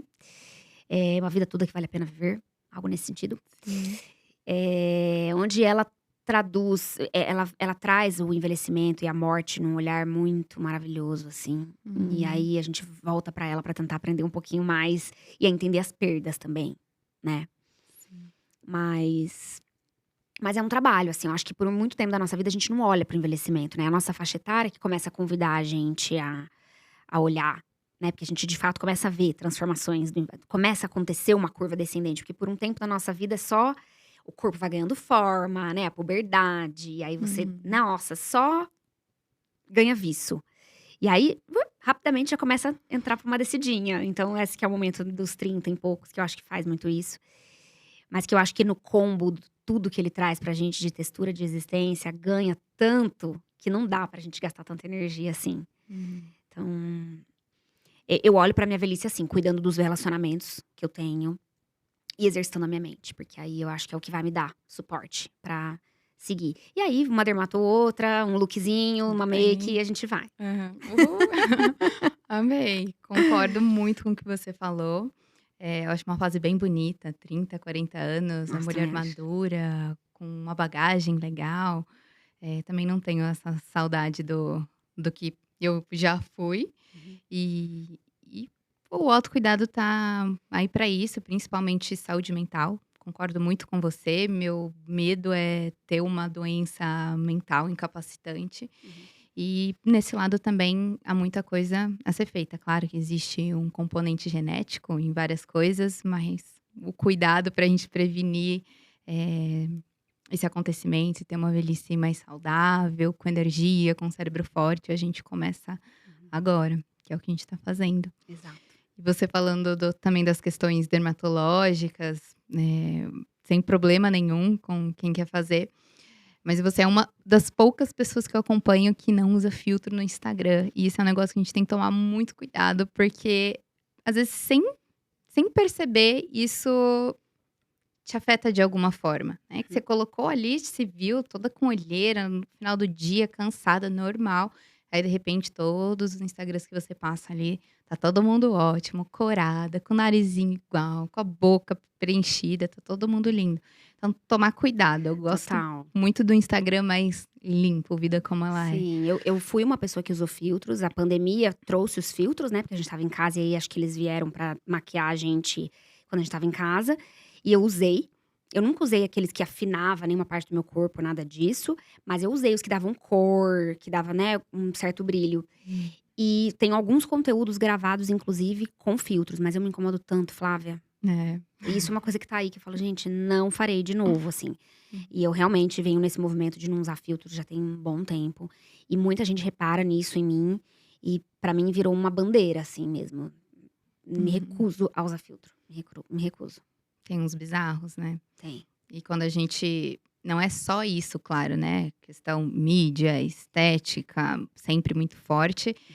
mas de a gente escutar muitos cirurgiões plásticos falar que as meninas novas chegam no consultório com o filtro, como ela se vê, a gente dá até nervoso, assim, né, Uhum. eu quero ficar igual Desse jeito que eu tô no filtro. desse jeito que eu estou no filtro, isso é bem preocupante, então não dá pra achar que isso não tem um impacto, né. Sim, com Acho certeza. que a gente que cuida da saúde e fala muito de mente, com mulher principalmente, tem que tomar Não, um a cuidado gente extra. precisa representar bem ali, né, de aparecer Uhum.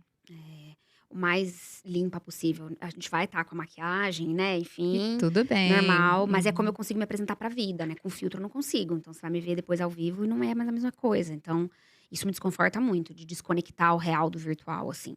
Uhum. Então, a gente que tem voz ali na internet deveria ser quase proibido, mas enfim. Isso é Uhum. polêmico, tem gente que Tã-tã-tã-tã. tem gente que, meu Deus. A gente fala: "Ai, que tem é só um filtro", mas tudo bem, opiniões Sim, diferentes. Mas exato. tô com você, cada É, vez menos filtro. sim. Eu só uso filtro ainda eu tenho uma regrinha, assim, se o jeito que eu estou naquele momento, muito descabelada, de qualquer jeito, vai me impedir de trazer algum conteúdo legal. É a única Uhum. chance de eu usar o É, filtro, que eu se você coloquei vai se como isso. limitar, você vai nem fazer, porque você É, não tá nas condições, né. Eu é. falo porque o meu vídeo que eu mais viralizei na internet foi o vídeo que eu falo das fatias da pizza da libido.